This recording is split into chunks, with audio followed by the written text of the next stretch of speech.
الحمد لله نحمده ونستعينه ونستغفره ونؤمن به ونتوكل عليه ونعوذ بالله من شرور أنفسنا ومن سيئات أعمالنا من يهده الله فلا مضل له ومن يضلله فلا هادي له وأشهد أن لا إله إلا الله وأشهد أن محمدا عبده ورسوله اللهم صل على محمد وعلى آل محمد كما صليت على إبراهيم وعلى آل إبراهيم إنك حميد مجيد اللهم بارك على محمد وعلى آل محمد كما باركت على إبراهيم وعلى آل إبراهيم إنك حميد مجيد أما بعد فإن خير الحديث كتاب الله وخير الهدي هدي محمد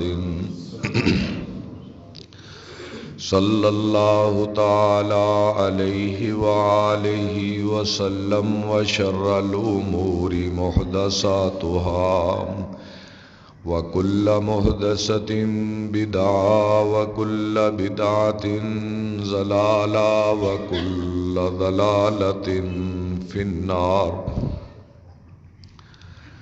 أعوذ بالله السميع العليم من الشيطان الرجيم بسم الله الرحمن الرحيم إذا جاء نصر الله والفتح ورأيت الناس يدخلون في دين الله أفواجا فسبح بحمد ربك واستغفره إنه كان توابا صدق اللہ العظیم۔ جب اللہ کی مدد آن پہنچی اور اللہ کی طرف سے فتح بھی آ گئی تو دیکھتا تھا لوگوں کو کہ وہ گروہ در گروہ اسلام میں داخل ہو رہے تھے، تو اس وقت آپ اپنے رب کی تسبیح بیان کریں اور اس سے بخشش طلب کریں، بے شک وہ اللہ معاف کرنے والا اور توبہ قبول کرنے والا ہے۔ اللہ رب العزت کی تعریف، تمہید، تحمید، تہلیل کے بعد درود و سلام اولین و آخرین کے امام، انبیاء و رسل کے سردار، سیدنا و مولانا جناب حضرت محمد صلی اللہ تعالی علیہ تحیۃ والسلام کی بابرکت اور مبارک ذات کے لیے۔ حضرات گرامی، میں نے ایک سلسلے کا آغاز کیا تھا کہ آپ صلی اللہ علیہ وسلم کی مبارک زندگی کا جو 23 سالہ زمانہ نبوت ہے، اس کا ایک مختصر خاکہ آپ حضرات کی خدمت میں پیش کروں، اور اس سلسلے کا آج آخری خطبہ جمعہ اور آخری کلام اور بات ہے۔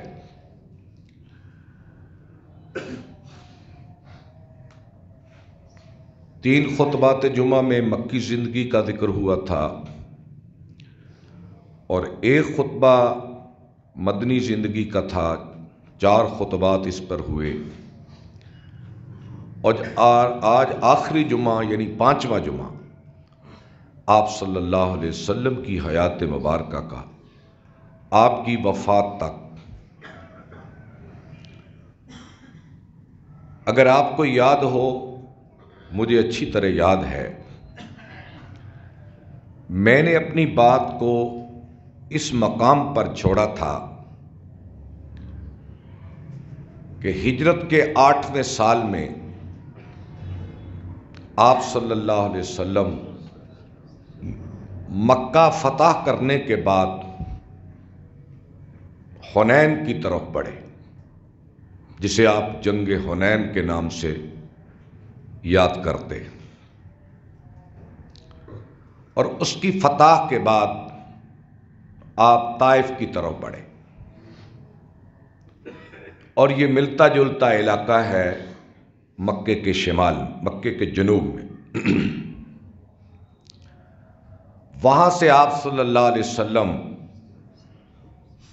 9 ہجری کے آخر میں، 8 ہجری کے آخر میں، آپ چونکہ رمضان کے مہینے میں فتح مکہ کے لیے آئے تھے،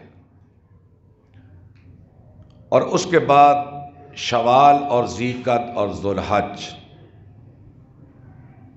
1 ماہ سے زیادہ وقت آپ کا حنین اور طائف میں لگا. اس کے بعد آپ مدینہ منورہ روانہ ہو گئے.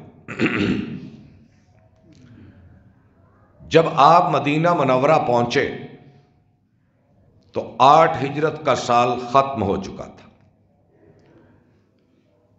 اور ہجرت کا 9واں سال اس کا آغاز ہو چکا تھا. اور جزیرہ نما عرب، یمن اور سعودی عرب، اس کو ہم جزیرہ نما عرب کہتے ہیں. جزیرہ نما عرب کے طاقتور قبائل جو ابھی تک اکڑ کے بیٹھے ہوئے تھے اور اس انتظار میں تھے کہ مدینہ منورہ میں جو اللہ کے رسول ہیں، اگر تو یہ مکے والوں کو فتح کر لیتے ہیں اور ان کے رشتہ دار ان کے تابع ہو جاتے ہیں اور کعبۃ اللہ انہیں مل جاتا ہے، تو پھر ہم اس نبی کے ہاتھ پر بیعت کریں. اب وہ جان گئے کہ اس عرب کے اندر حضور کی ٹکر کا کوئی آدمی نہیں رہا. تو اس موقع پر قبائل مسلمان ہونے کے لیے آنے لگے. کوئی ادھر سے آ رہا ہے، کوئی ادھر سے آ رہا ہے، کوئی ادھر سے آ رہا ہے، کوئی ادھر سے آ رہا ہے. اور دن رات مدینے میں قافلے اترنے لگے. جب قافلے اترنے لگے تو اللہ کی ذات عالی نے یہ بات کہی، اذا جاء نصر اللہ والفتح ورأیت الناس یدخلون فی دین اللہ افواجا. فوجوں کی فوجیں، قبائل کے قبائل، قافلے پہ قافلہ مدینے میں حضور کے لیے اترنے لگا. اور 9 ہجری کے آغاز میں آپ نے زکوٰۃ کے تحصیلداروں کو قبائل کی طرف روانہ کیا، جاؤ بھائی زکوٰۃ وصول کر کے لاؤ. اور انہی قبائل میں سے جو اتر رہے تھے اور کچھ ان میں پھر بھی اکڑ کے بیٹھ گئے، جو طاقتور قبائل تھے، تو آپ نے پھر قبائل کا رخ کیا اور صحابہ کو 2-2، 4-4، 5-5 سو، ہزار آدمی دے کر ان اکڑے ہوئے قبائل کی طرف آپ نے صحابہ کو روانہ کی. ان میں ایک بہت مشہور قبیلہ، یہ تو قبائل 70 کے قریب قبائل ہیں جن کی طرف آپ نے صحابہ کو چڑھایا، لیکن میں اس میں سے ایک قبیلے کا ذکر کروں گا کیونکہ وقت مختصر ہے. ایک عرب کا قبیلہ قبیلہ طے، جس کا سردار حاتم طائی تھا. یہ نام آپ نے سنا ہے نا، حاتم طائی کا قبیلہ. طائی اسے اسی لیے کہتے تھے کہ وہ طے قبیلے کا سردار تھا. حضرت علی رضی اللہ تعالی عنہ اس جماعت کے کمانڈر بن کر نکلے اور آپ نے راتوں رات ان کو جا لیا. حاتم طائی کا بیٹا عدی، وہ راتوں رات شام کو دوڑ گیا، فرار ہو گیا، گرفتار نہ ہوا. تو عدی کی بہن گرفتار ہو گئی، اور یہ ایک بوڑھی عورت تھی، اور سارے قبیلے کو گرفتار کر کے مدینے میں لایا گیا. آپ سے کہا گیا یا رسول اللہ صلی اللہ علیہ وسلم، ان قیدیوں میں حاتم طائی کی بیٹی بھی آئی ہے، اور حاتم عرب کا ایک سخی آدمی تھا جس کی سخاوت ایک ضرب المثل بن چکی تھی کہ وہ حاتم کی طرح سخی ہے، جیسے وہ کہتے ہیں نا یوسف کی طرح حسین ہے، اس طرح عرب کہتا کہ یہ حاتم کی طرح سخی ہے. اور سخی کا احترام ہر زمانے میں ہوتا ہے، وہ کفر کا معاشرہ ہو تب بھی، وہ اسلام کا معاشرہ ہو تب بھی. اور سخی کو تو اللہ بھی بڑا پسند کرتا ہے. آپ اس کے پاس گئے، آپ نے فرمایا حاتم کی بیٹی ہے؟ جی یا رسول اللہ، میں حاتم کی بیٹی ہوں، مجھ پہ احسان کرو، میرے ساتھ بھلائی کرو کہ میں حاتم کی بیٹی ہوں. آپ گزر گئے، دوسری بار، تیسری بار، پھر آپ گئے.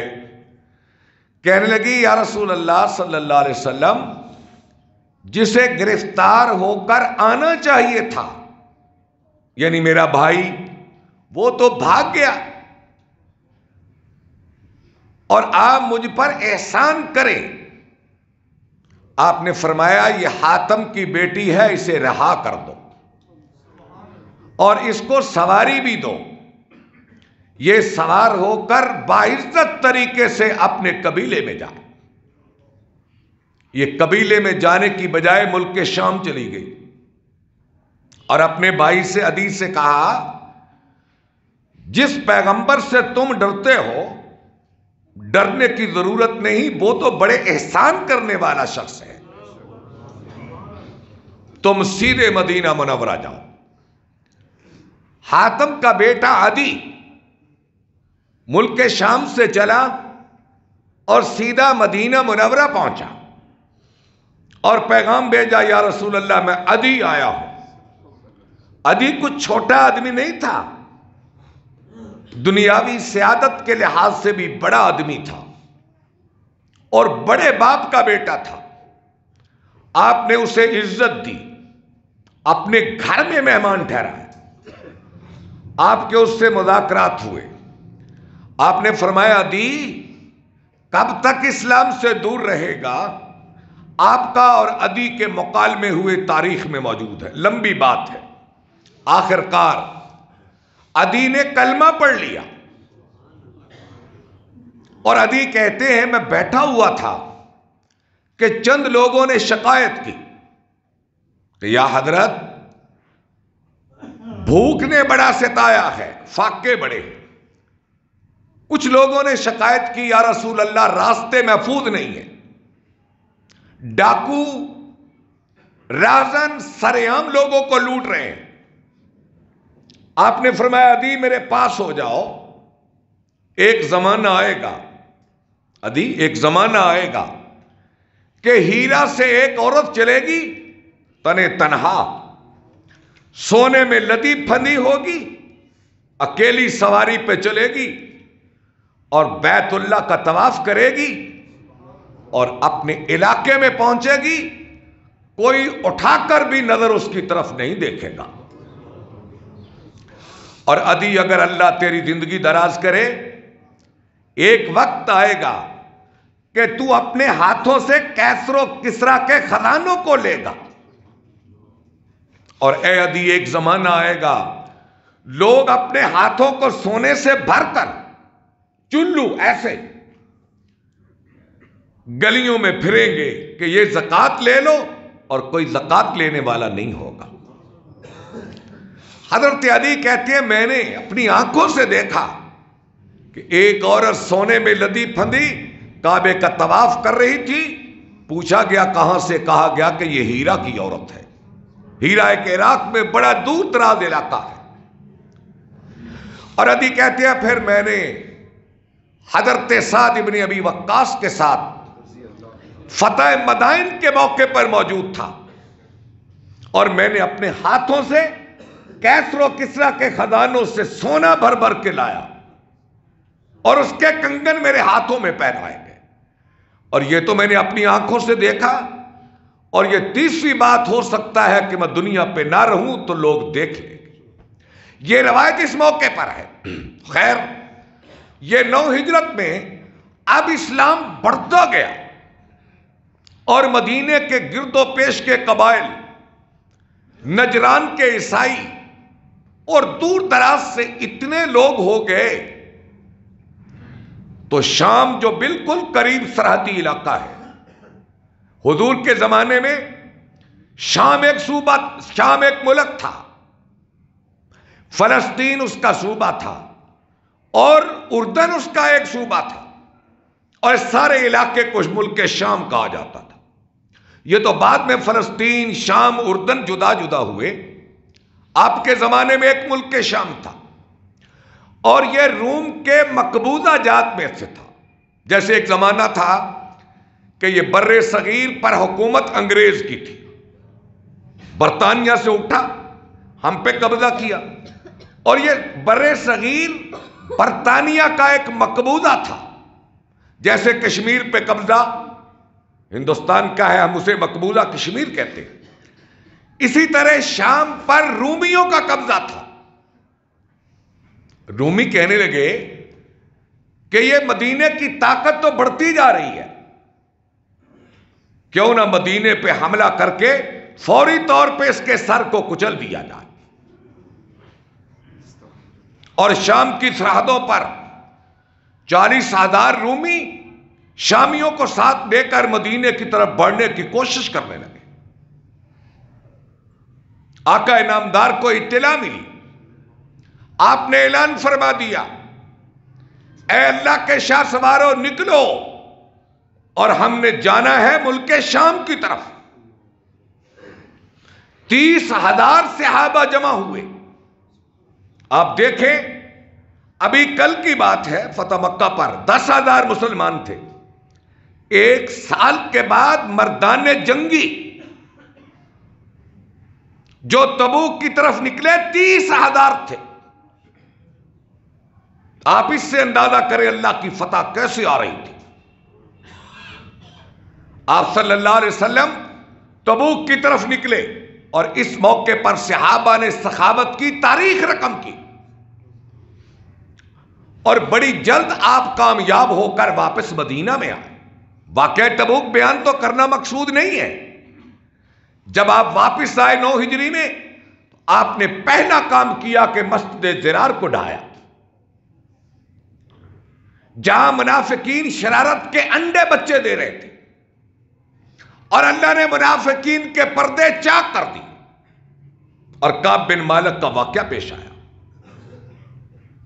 اور اسی 9 ہجری میں عبداللہ بن ابی مرا، آپ نے اس کا جنازہ پڑھایا، آیتیں اتر آئی، میرے حبیب آپ کے اب کے بعد کسی منافق کا جنازہ نہ پڑھائے۔ اور اسی 9 ہجری میں حبشے کا بادشاہ نجاشی جو مسلمان ہوا تھا، وہ وفات پا گیا۔ آپ نے مدینے کے اندر اس کی غائبانہ نماز جنازہ پڑھائی، اور انہی دنوں میں حضرت ام کلثوم آپ کی بیٹی حضرت عثمان کی بیوی وفات پا گئی، اور اس موقع پہ آپ نے فرمایا عثمان میری اور بیٹی بھی ہوتی تو میں تمہیں دے دیتا۔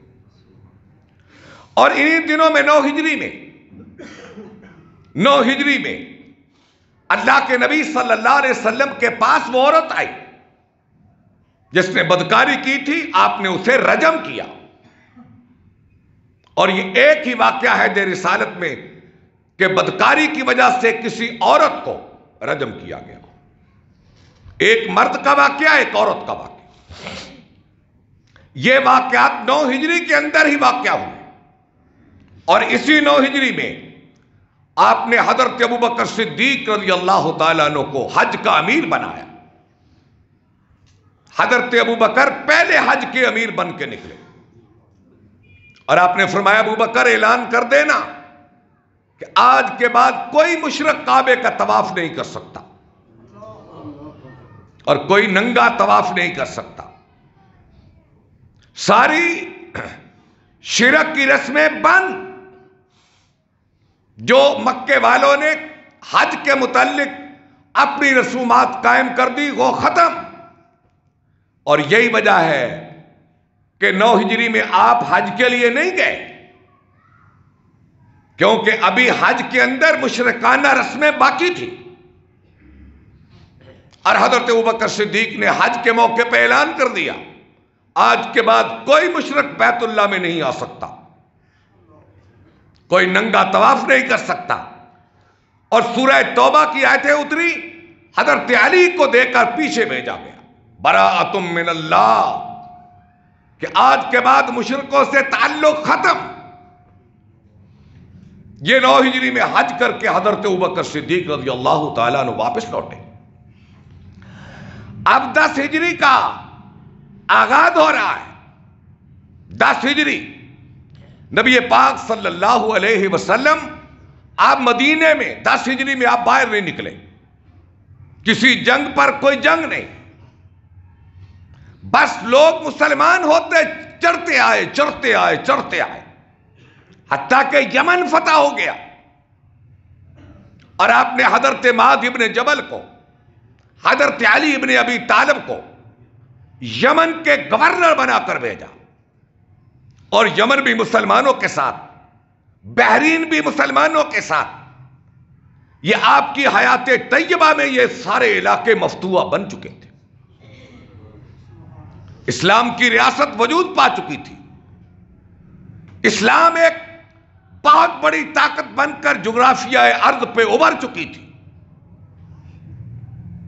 اور پوری دنیا مسلمانوں سے اس وقت خائف ہو چکی تھی. اور ہم مدینے میں رہیں اور لوگوں سے ملاقاتیں. اور اسی 10 ہجری میں نجران کا وفد آیا جن سے آپ نے مباہلہ کے لیے آپ نکلے، حسن و حسین کو لے کے نکلے، اور وہ واپس چلے گئے. جزیے پہ صلح کی. آخر کار آپ 10 ہجری میں حج کے لیے نکلے. آپ نے اعلان فرمایا چلو بھائی جو میرے ساتھ حج کو جانا چاہتا ہے چلے. کتنے نکلے؟ 1,24,000 لوگ آپ کے ساتھ حج کے لیے نکلے. 2 سال پہلے 8,000، 2 سال کے بعد 1,40,000 یا 1,24,000. یہ ہے ترجمہ. اذا جاء نصر اللہ والفتح ورأیت الناس يدخلون فی دین اللہ. آپ نکلے مقام ذوالحلیفہ پہ، آپ نے احرام باندھا جسے بیر علی کہتے ہیں، اور آپ نے حج قران کا احرام باندھا، حج اور عمرے کو جمع فرمایا. آپ نے قربانیوں کا ساتھ لیا. صحابہ نے حج تمتع کیا، اور آپ نے حج قران جس میں حج اور عمرہ ملا کے کیا. کعبے میں پہنچے، طواف کیا، عمرہ ادا کیا، اور آپ باہر منا کی طرف چلے گئے. اور پھر آپ عرفات میں پہنچے تو آپ نے حجۃ الوداع کا ایک تاریخی خطبہ ارشاد فرمایا جس کی تفصیلات کتابوں میں موجود ہیں. نماز ظہر اور عصر کو ملا کے پڑھایا، اور مغرب تک آپ نے قبلہ رخ ہو کر امت کے لیے دعا فرمائی. اور اس وقت آپ کے پیچھے زید ابن حارثہ تھے. آپ واپس مزدلفہ میں پہنچے، رات گزاری مشعر حرام کے پاس پہنچے، اور اس کے وقت فضل ابن عباس آپ کے پیچھے تھے. پھر آپ نے مینا میں خطبہ ارشاد فرمایا کہ اے لوگوں، ہو سکتا ہے آئندہ میری اور تمہاری ملاقات یہاں ہو نہ سکے، ہو سکتا ہے اب میں تم سے اس جگہ پہ کبھی مل نہ سکوں، مجھ سے مسائل دریافت کر لو، مجھ سے حج کے مسائل مناسک پوچھ لو۔ ابو بکر صدیق رونے لگے۔ آپ نے اس طرح بہت ساری باتیں کی، اور ذوالحج حج کے آخر میں آپ صلی اللہ علیہ وسلم 8 دن کا سفر کر کے مدینہ پہنچے۔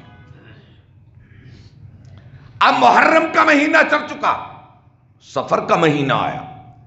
آپ 29 سفر کو ایک جنازے میں شریک ہوئے۔ جنت البقیع میں آپ تدفین کے موقع پہ کھڑے تھے۔ واپس آئے تو آپ کے سر میں درد شروع ہو گئی اور آپ کی حرارت بڑھ گئی، بخار ہو گیا۔ آپ 14 دن بیمار رہے اور بخار کی بیماری ہے۔ آپ صلی اللہ علیہ وسلم بمشکل نماز پڑھانے کے لیے جاتے، بمشکل۔ اب بدھ کا دن آ گیا، جس کے بعد جمعرات، جمعہ، ہفتہ اور اتوار اور سوموار کو آپ دنیا سے جاتے ہیں۔ یہ وفات سے 5 دن پہلے کی بات میں شروع کرتا ہوں۔ اتنا بخار، آپ نے فرمایا بھائی 7 کنویں سے 7 مشکیں بھر کر میرے اوپر انڈیلی جائیں۔ آپ نے ہوش سنبھالا اور یہ نماز ظہر سے پہلے کا وقت تھا، دن کے 11 بجے کا وقت کہہ لو۔ آپ نے حضرت علی کے اور حضرت فضل ابن عباس کے کندھوں پہ ہاتھ رکھا اور آپ کے پاؤں زمین پہ لڑکھڑا رہے تھے۔ آپ نے فرمایا مجھے ممبر پہ بٹھا دو۔ آپ ممبر پہ بیٹھے۔ آپ نے خطبہ ارشاد فرمایا، لوگوں یہ انصار مدینہ میرے قلب و جگر ہیں، انہیں ستانا نہیں ہے۔ یہ انصار مدینہ نے اپنا حق ادا کر دیا اور میں ان کے حق کو ادا نہیں کر سکا۔ یہ میرے قلب و جگر ہیں، یہ نیکی کرے تو قبول کرنا، غلطی ہو جائے تو انہیں معاف کرنا۔ یہ میرے مشکل کے ساتھی ہیں۔ آپ نے یہ اعلان فرمایا اور دوسری بات کہی، اللہ لعنت کرے یہود و نصارہ پر جنہوں نے اپنے نبیوں کی قبروں پہ سجدے کیے۔ کیسی کمال بات ہے۔ پھر آپ نے فرمایا بھائی اگر کسی نے مجھ سے قرض لینا ہو تو لے لے۔ ایک شخص اٹھا، یا رسول اللہ 3 درہم آپ کے ذمے ہیں۔ آپ نے فضل ابن عباس کو کہا کہ اس کی رقم دے دو، دے دی گئی۔ آپ نے کہا بھائی کسی نے مجھ سے انتقام لینا ہو تو لے لے، میں اپنے آپ کو پیش کرتا ہوں۔ اسی موقع پہ ایک صحابی کھڑا ہوا جس نے کہا یا رسول اللہ آپ کی چھڑی میری کمر پہ لگی تھی۔ آپ نے کہا میری کمر حاضر ہے۔ اس نے کہا میری کمر پہ کپڑا نہیں تھا۔ آپ نے کپڑا اٹھا دیا اور اس نے آگے بڑھ کر حضور کی کمر کو چوم لیا۔ کہنے لگا یا رسول اللہ میں تو بہانے تلاش کر رہا تھا کہ میرا منہ آپ کے جسم سے لگ جائے اور میرے جسم پہ جہنم کی آگ حرام ہو جائے، میں تو بہانے تلاش کر رہا تھا۔ آپ نے خطبہ دیا، پھر نماز ظہر آپ نے پڑھائی، پھر یہ بدھ کی بات ہے، پھر عصر کی نماز پڑھائی، پھر آپ نے مغرب کی نماز پڑھائی، اس میں سورہ مرسلات پڑھی، والمرسلات عرفا۔ آپ نے بدھ کے دن مغرب کی نماز میں یہ سورہ پڑھی۔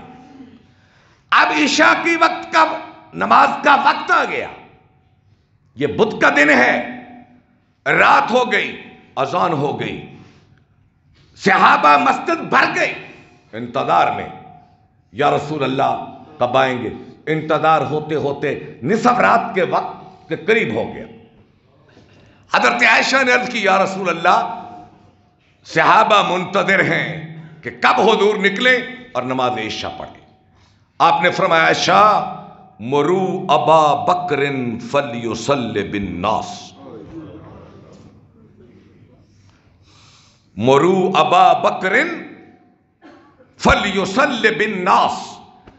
عائشہ ابو بکر کو کہو کہ میرے مصلی پہ جا کر لوگوں کو نماز پڑھائے۔ حضرت عائشہ نے بات سنی انسنی کر دی. آپ نے 2 بار کہا. تیسری بار کہا.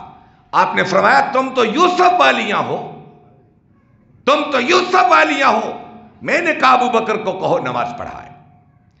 پہلی نماز حضرت ابو بکر صدیق نے بدھ کے دن عشاء کی نماز پڑھائی, پھر جمعرات کی ساری نمازیں پڑھائی, پھر جمعے کی ساری نمازیں پڑھائیں, پھر ہفتے کے دن حضور سنبھلے, آپ نکلے, مسجد کی طرف بڑھے, مصلی کے پاس ابو بکر پیچھے ہٹ گئے. آپ نے اشارہ کیا ابو بکر رکے رہو, وہ رکے رہے. آپ ان کی بائیں جانب پہ بیٹھ کے, بائیں جانب, اور ابو بکر دائیں جانب پہ. حضور نماز کرواتے ہیں, ابو بکر ان کی اقتدا کرتے ہیں, اور ابو بکر کی اقتدا میں امت نماز پڑھتی ہے. اسی لیے اگر 2 آدمی نماز پڑھے تو امام بائیں جانب ہو, یہ سنت یہاں سے نکلتی ہے. امام بائیں جانب پہ کھڑا ہو. پھر آپ چلے گئے, اور اس کے بعد آپ کسی نماز کو ادا کرنے کے لیے نہیں آئے. اب سوموار کے دن کا سورج طلوع ہوتا ہے, نماز فجر کا وقت. ابو بکر نماز پڑھا رہے ہیں, آپ نے پردہ ہٹایا, صحابہ کو دیکھا اور آپ مسکرائے. صحابہ کہتے ہیں آپ کے مسکرانے سے مسجد نبوی روشن ہو گئی, اور کہنے لگے شکر ہے اس ذات کا جس نے محمد کے جو ذمے تھے اس کو ادا کر دیا. اور ابو بکر کی اقتدا میں امت کو چھوڑ کے جا رہے ہیں. چاشت کا وقت قریب آنے والا, طلوع آفتاب ہوا, طلوع آفتاب ہوا. آپ نے فرمایا فاطمہ کو بلاؤ رضی اللہ. موت کے آثار بڑھ رہے تھے, فاطمہ کو بلاؤ. فاطمہ کو بلایا. آپ نے حضرت فاطمہ کا ماتھا چوما اور کان میں بات کہی, وہ یہ تھی. آپ سنتے ہیں نا, کان میں بات کی روئی, پھر کان میں بات کی ہنسی, کان میں بات کی اے میری بیٹی تیرا باپ اب جا رہا ہے, اور پھر کان میں بات کی میرے بعد سب سے پہلے تم مجھے ملو گی میرے خاندان میں. میں مسکرا گئی. یہ اس موقع پہ آپ نے فرمایا حسن و حسین کو بلاؤ. حسن و حسین کو بلایا, آپ نے سینے سے لگایا, ان کے ماتھے کو چوما اور کہا اے میری امت ان کے ساتھ بھلائی کرنا. ہائے ہائے, ان کے ساتھ بھلائی کرنا, یہ بھی میرے قلب و جگر ہیں, ان کے ساتھ احسان کرنا. وہ بھی چلے گئے. حضرت عائشہ کہتی ہیں رضی اللہ تعالی عنہا, آپ میری گود میں, میری باری میں اور میرے گھر میں, حجرہ عائشہ میری باری اور میری گود میں. تو میرا بھائی عبد الرحمن آیا, اس کے ہاتھ میں مسواک تھی, کھڑا ہو گیا. آپ نے مسواک کی طرف دیکھا, میں سمجھی کہ آپ کا جی چاہتا ہے مسواک کرنے کو. میں نے عبد الرحمن سے مسواک لی, میں نے اسے اپنے منہ میں چبایا, اور پھر حضور نے پکڑا تو مسواک کو کیا, اور ساتھ پانی کا ایک کٹورا تھا, اس میں آپ ہاتھ ڈالتے اور یہاں پھیرتے اور کہتے عائشہ ان للموت سکرات. عائشہ موت کی بڑی سختیاں ہیں. ان للموت سکرات. عائشہ موت کی گھاٹی بڑی مشکل ہے. اس کے بعد آپ صلی اللہ علیہ وسلم ہاتھ اٹھایا ایسے اور دعا کی, یا اللہ مجھے معاف کر دے, یا اللہ مجھے بخش دے, یا اللہ مجھ پہ رحم کر دے, یا اللہ مجھے اپنے پاس بلا لے, یا اللہ مجھے اوپر والوں کا ساتھ عطا کر دے, مجھے نبیوں کے ساتھ, شہیدوں کے ساتھ, نیکوں کے ساتھ بلا لے. حضرت عائشہ کہتی ہے آپ کی انگلی اوپر تھی اور منہ سے آپ کچھ کہہ رہے تھے, میں نے کان لگایا, آپ کہہ رہے تھے الصلاۃ وما ملکت ایمانکم. اے لوگو نماز اور اپنے ملازم دونوں کا خیال رکھنا. آخری جملہ آپ کا الصلاۃ وما ملکت ایمانکم، لوگوں نماز اور اپنے ملازم ان کا دھیان رکھنا، نماز کو چھوڑنا نہیں اور ملازم کو تنگ نہیں کرنا۔ پھر آپ کی انگلی گر گئی، پھر کبھی اٹھ نہ سکی۔ آپ دنیا سے تشریف لے گئے، حضرت فاطمہ دوڑی ہوئی آئیں اور کہنے لگی یا بتا ہو اجاب ربن دعا ہو، یا بتا ہو من جنت الفردوس ماوا ہو، یا بتا ہو الی جبریل ننعا ہو۔ ترجمہ یہ ہے، اے میرے ابا جان، میرے اللہ نے آواز دی تم چلے گئے، اے میرے ابا جان تمہارا ٹھکانہ تو جنت الفردوس ہے، اے ابا جان اگر جبریل آیا تو ہم اسے بتا دیں گے کہ رسول اللہ تو وفات پا گئے۔ یہ جملے حضرت فاطمہ رضی اللہ تعالی عنہا نے کہے۔ ھذا ما عندی واللہ اعلم بالصواب، یہ تو میری بساط میں تھا جو میں نے عرض کیا، اصل علم تو میرے اللہ کے پاس ہے۔ وآخر دعوانا ان الحمد للہ رب العالمین۔